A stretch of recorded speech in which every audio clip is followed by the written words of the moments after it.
Bonjour à tous et bienvenue sur la chaîne La Boussole Artistique. Alors on va commencer avec une petite présentation car c'est la première facecam que j'effectue sur cette chaîne.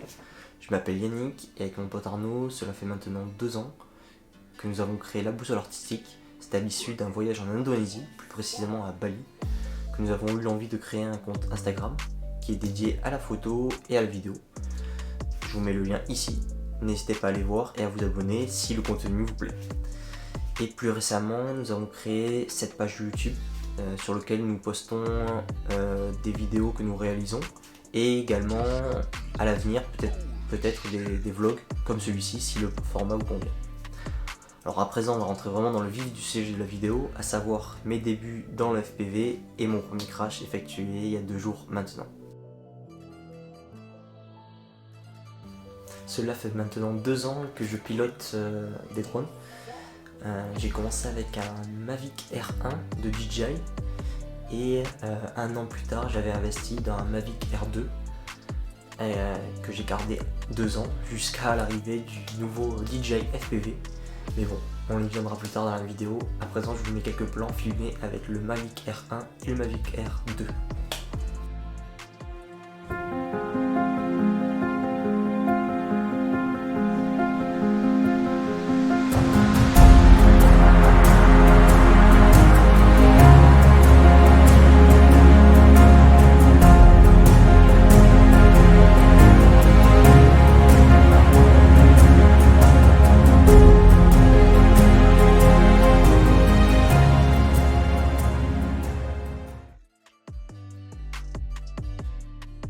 Voilà, j'espère que ces plans vous auront plu. À présent, on va vraiment rentrer dans le vif du sujet de la vidéo. Depuis fin 2020, je souhaite de plus en plus m'orienter vers le drone FPV. Alors pour ceux qui ne connaissent pas le drone FPV, je vous ai trouvé la définition que vous trouvez sur internet. Je vous la mets de suite. Les pilotes de drones FPV contrôlent des drones équipés de caméras tout en portant des écrans montés sur la tête, montrant le flux de la caméra en direct des drones. Je suis sûr que vous n'avez rien compris, moi non plus. Je vais plutôt vous montrer à quoi ressemblent les plans issus d'un drone FPV avec 2 pilotes que j'apprécie énormément.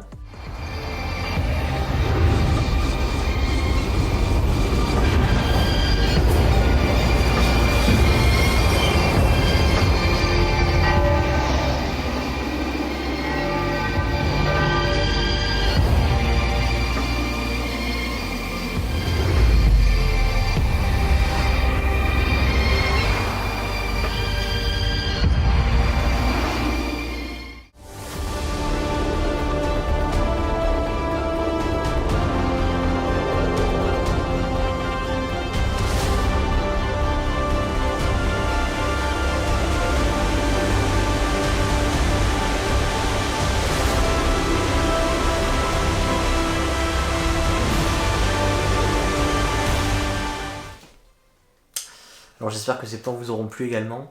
Je précise que ce type de plan nécessite de nombreuses heures de pilotage pour avoir ce niveau. Du coup, pour revenir à notre engouement vers le pilotage en immersion, il faut passer par l'étape du simulateur de vol, qui est une étape indispensable lorsqu'on veut piloter un drone FPV. Alors, ayant aucune connaissance en ce domaine, avec mon pote Arnaud, un soir de décembre, nous avons téléchargé notre premier simulateur de vol, DRL pour pas le citer. Et nos débuts, pour pas vous cacher, c'était compliqué. Je vous mets quelques extraits. Alors comme vous pouvez le voir sur ces images, la première difficulté d'un premier temps, c'était de maintenir la stabilité du drone et également d'effectuer des trajectoires assez linéaires. C'était très compliqué dans un premier temps.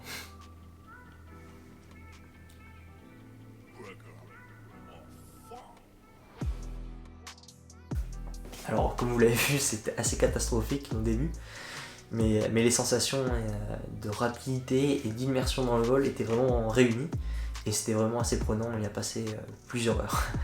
Mais malheureusement le monde du FPV représente un coût assez élevé pour se lancer et également réunit quelques contraintes, notamment il faut pas mal de temps. Il faut mettre un peu la main à la pâte entre guillemets, c'est-à-dire qu'il faut savoir bricoler un peu son drone. Et également, à mes yeux, la contrainte principale c'était l'autonomie. Sur un drone FPV, il y a quelques mois, l'autonomie maximum qu'on pouvait avoir c'était aux alentours de 5-6 minutes de vol. coup c'est assez faible, surtout quand on passe du drone cinématique au monde du FPV, c'est une contrainte qui peut s'avérer très difficile. Enfin, la troisième contrainte à mes yeux est du point de vue de la réglementation.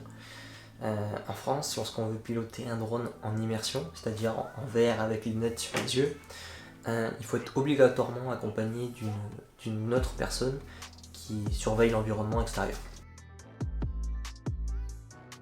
Le 2 mars 2021, DJI annonce la sortie de son premier drone FPV grand public qui est prêt à voler sans demande de bricolage et également vendu pour une autonomie d'environ 20 minutes. Bon, je préfère vous le dire de suite, l'autonomie en mode manuel est plutôt aux alentours de 12 minutes, grand maximum. Une heure après du coup sa sortie, je me décide de le commander. Le délai avant de le recevoir est d'une semaine, du coup pendant une semaine je me suis littéralement buté sur ce simulateur, dépassant ainsi les 30 heures de vol. Après une semaine d'attente, je reçois enfin mon drone, je vous mets quelques images.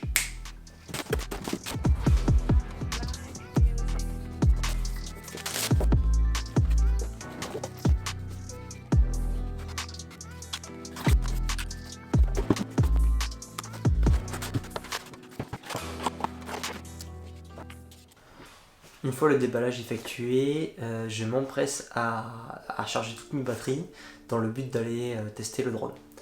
Alors durant mes 2 premières sessions, je suis resté uniquement en mode normal et mode sport. J'avais pas assez confiance en moi pour faire la bascule en mode manuel. Le changement était quand même radical, le fait de piloter en immersion avec un casque VR sur les yeux est vraiment perturbant. Puis le lendemain, je me décide enfin à me lancer en mode manuel, le mode accro. Cela nécessite une petite manipulation au niveau de la télécommande et au niveau de la partie logicielle. Et je suis allé tester ça. Alors, une fois la bascule effectuée en mode manuel, les sensations sont totalement différentes du simulateur. Après de nombreuses recherches et d'échanges avec différents pilotes de drone, ils me conseillent de télécharger le simulateur Listop, qui est beaucoup plus complexe et beaucoup plus réaliste par rapport à DRL. Et c'était effectivement le cas, je me sentais beaucoup plus à l'aise dessus, et le fait de piloter avec la même manette de drone sur simulateur et en vrai, ça aide vraiment beaucoup. Durant une semaine, j'effectue environ 2 heures de simulateur tous les jours, et le progrès se fait vite ressentir en vol. Je vous mets quelques extraits.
Bon, il est temps pour moi de vous montrer mon fameux crash effectué il y a 2 jours. Alors lors de cette session, j'étais accompagné de mon pote Arnaud.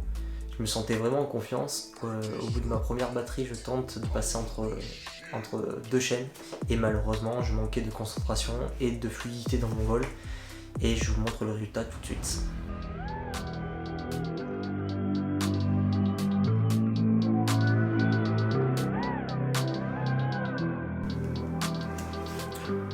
Voilà, comme vous pouvez le voir, c'est assez minable comme crash et comme vol. Maintenant je vous mets le rush effectué 2 heures auparavant. J'avais réussi à faire la percée entre les 2 chaînes et c'était beaucoup plus fluide et beaucoup plus contrôlé comme vol. Ah voilà, vous avez vu à quoi ressemble un crash en drone FPV. Là il était assez sévère puisque le résultat c'est ça. Et là le drone, comme vous pouvez voir, il a bien dégusté. Il est complètement fissuré. Les hélices sont totalement tordues. Il va aller faire un petit tour au service de réparation de DJI. Voilà, c'est tellement triste de terminer cette vidéo avec ces plans là. Mais bon, c'est souvent le risque en FPV. Maintenant, il n'y a plus qu'à attendre que le drone revienne du service de réparation de DJI. En attendant, on se retrouve très vite, j'espère, pour de nouvelles vidéos. N'hésitez pas à nous dire en commentaire si vous avez apprécié ce format de vidéo et à lâcher un pouce bleu et à vous abonner à la chaîne. C'est vraiment important pour nous en tant que créateurs de contenu de gagner en visibilité. Portez-vous bien et à bientôt. Merci.